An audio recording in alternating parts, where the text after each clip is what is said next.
بسم اللہ الرحمن الرحیم السلام علیکم ورحمۃ اللہ وبرکاتہ۔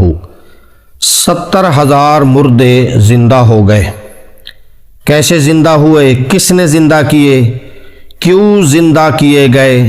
اس واقعہ کی پوری تفصیل انشاءاللہ ابھی ہم عرض کرتے ہیں۔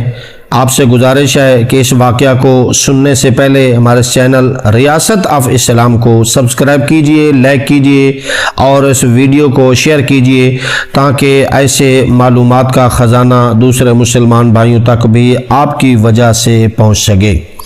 تو ناظرین محترم، یہ حضرت حزقیل علیہ السلام کی یہ اللہ تعالیٰ کے ایک نبی گزرے ہیں، بڑی شان والے، بڑی جلیل القدر نبی گزرے ہیں۔ حضرت حزقیل علیہ السلام کی قوم کا ایک بڑا ہی عبرت خیز اور انتہائی نصیحت آموز واقعہ ہے، جس کو خداوند قدوس نے قرآن مجید کی سورہ بقرہ میں بیان فرمایا ہے۔ سب سے پہلے میں عرض کر دوں کہ حضرت حزقیل علیہ السلام کون تھے؟ یہ حضرت موسیٰ علیہ السلام کے تیسرے خلیفہ ہیں جو منصب نبوت پر سرفراز فرمائے گئے۔ حضرت موسیٰ علیہ السلام کی وفات اقدس کے بعد آپ کے خلیفہ اول حضرت یوشع بن نون علیہ السلام ہوئے، جن کو اللہ تعالیٰ نے نبوت عطا فرمائی۔ ان کے بعد حضرت کالب بن یوحنا علیہ السلام حضرت موسیٰ علیہ السلام کی خلافت سے سرفراز ہو کر مرتبہ نبوت پر فائز ہوئے۔ پھر ان کے بعد یہ حضرت حزقیل علیہ السلام حضرت موسیٰ علیہ السلام کے جانشین اور نبی ہوئے۔ حضرت حزقیل علیہ السلام کا لقب ابن العجوز یعنی بڑھیا کے بیٹے ہے، اور آپ کو ذوالکفل بھی کہتے ہیں۔ ابن العجوز کہلانے کی وجہ یہ ہے کہ یہ اس وقت پیدا ہوئے تھے جبکہ ان کی والدہ ماجدہ بہت بوڑھی ہو چکی تھی۔ ابن العجوز یعنی بچہ پیدا کرنے سے عاجز آ چکی تھی، اس لیے ان کو ابن العجوز کہا جاتا ہے۔ اور آپ کا لقب ذوالکفل اس لیے ہوا کہ آپ نے اپنی کفالت میں لے کر 70 انبیاء اکرام کو قتل سے بچا لیا تھا، جن کے قتل پر یہودی قوم آمادہ ہو گئی تھی۔ پھر یہ خود بھی خدا کے فضل و کرم سے یہودیوں کی تلوار سے بچ گئے اور برسوں زندہ رہ کر اپنی قوم کو ہدایت فرماتے رہے۔ اب رہا ان کے مردے زندہ کرنے کا واقعہ جو ہے، اس کا واقعہ ناظرین محترم کچھ اس طرح ہے کہ بنی اسرائیل کی ایک جماعت جو حضرت حزقیل علیہ السلام کے شہر میں رہتی تھی، شہر میں طاعون کی وبا پھیل جانے سے ان لوگوں پر موت کا خوف سوار ہو گیا۔ طاعون ایک بہت ہی خطرناک بیماری ہے، اور یہ لوگ موت کے ڈر سے سب کے سب شہر چھوڑ کر ایک جنگل میں بھاگ گئے اور وہیں رہنے لگے۔ تو اللہ تعالیٰ کو ان لوگوں کی یہ حرکت بہت زیادہ ناپسند ہوئی، چنانچہ اللہ تعالیٰ نے ایک عذاب کے فرشتے کو اس جنگل میں بھیج دیا، جس نے ایک پہاڑ کی آڑ میں چھپ کر اور چیخ مار کر بلند آواز سے یہ کہہ دیا کہ موتو یعنی تم سب مر جاؤ، اور سب اس مہیب اور بھیاناک چیخ کو سن کر بغیر کسی بیماری کے بالکل اچانک یہ سب کے سب مر گئے، جن کی تعداد 70,000 تھی۔ ان مردوں کی تعداد اس قدر زیادہ تھی کہ لوگ ان کے کفن دفن کا کوئی انتظام نہیں کر سکے، اور ان مردوں کی لاشیں کھلے میدان میں بے گور کفن 8 دن تک پڑی سڑنے لگی، اور بے انتہا تعفن اور بدبو سے پورے جنگل بلکہ اس کے اطراف میں بدبو پیدا ہو گئی۔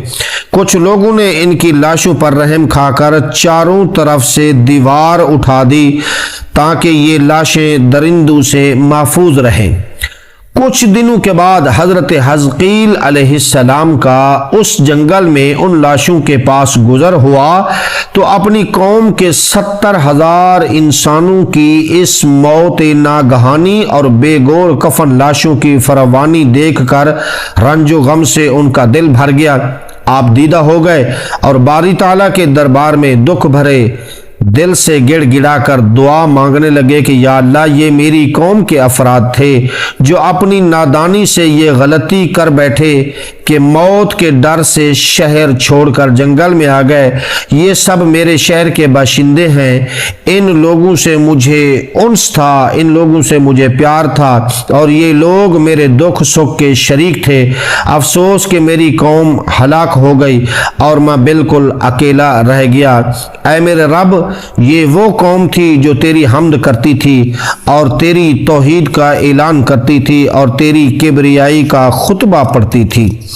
آپ بڑے سوز و دل کے ساتھ دعا میں مشغول تھے کہ اچانک آپ پر یہ وحی اتر پڑی کہ اے حزقیل علیہ السلام، آپ ان بکھری ہوئی ہڈیوں سے فرما دیجئے کہ اے ہڈیوں، بے شک اللہ تعالیٰ تم کو حکم فرماتا ہے کہ تم اکٹھا ہو جاؤ۔ یہ سن کر بکھری ہوئی ہڈیوں میں حرکت پیدا ہوئی اور ہر آدمی کی ہڈیاں جمع ہو کر ہڈیوں کے ڈھانچے بن گئے۔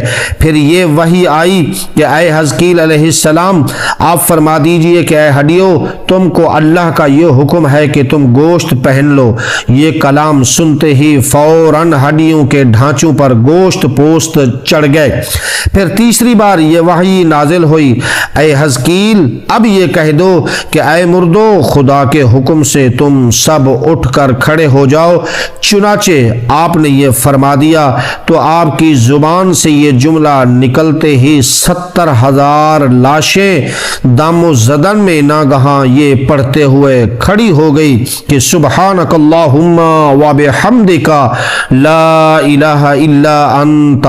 پھر یہ سب لوگ جنگل سے روانہ ہو کر اپنے شہر میں آ کر دوبارہ آباد ہو گئے اور اپنی عمروں کی مدت بھر زندہ رہے، لیکن ان لوگوں پر اس موت کا اتنا نشان باقی رہ گیا کہ ان کی اولاد کے جسموں سے سڑی ہوئی لاش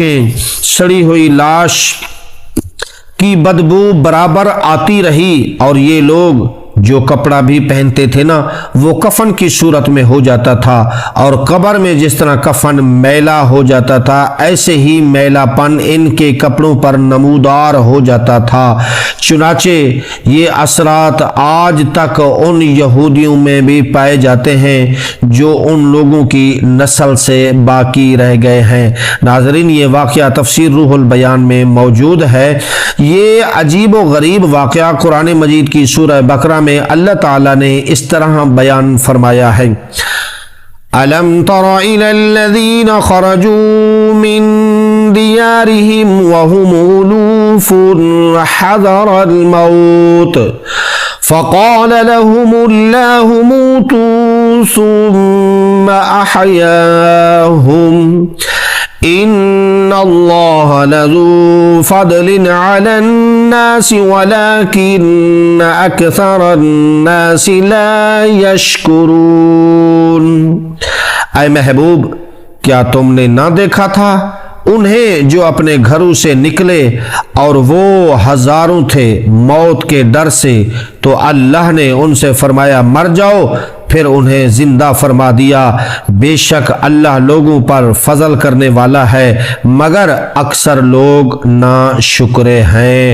تو ناظرین محترم، اس محیر العقول واقعہ سے ہمیں یہ سبق ملتا ہے، آدمی موت کے ڈر سے بھاگ کر اپنی جان نہیں بچا سکتا، لہذا موت سے بھاگنا بالکل ہی بیکار ہے۔ اللہ تعالیٰ نے جو موت مقدر فرما دی ہے وہ اپنے وقت پر ضرور آئے گی، نہ ایک سیکنڈ اپنے وقت سے پہلے آ سکتی ہے، نہ ہی ایک سیکنڈ بعد آئے گی۔ لہذا بندوں کو لازم ہے کہ رضا الہی پر راضی ہو کر صابر رہیں، شاکر رہیں، خواہ کتنی ہی وبا پھیلے یا کتنی ہی بیماریاں آ جائیں، کتنی ہی پریشانیاں آ جائیں، موت کا یقین رکھیں کہ ہم جہاں بھی جائیں گے موت ہمیں آ کر رہے گی۔ اللہ تعالی ہمیں ہدایت نصیب فرمائے، آمین۔ السلام علیکم ورحمۃ اللہ وبرکاتہ۔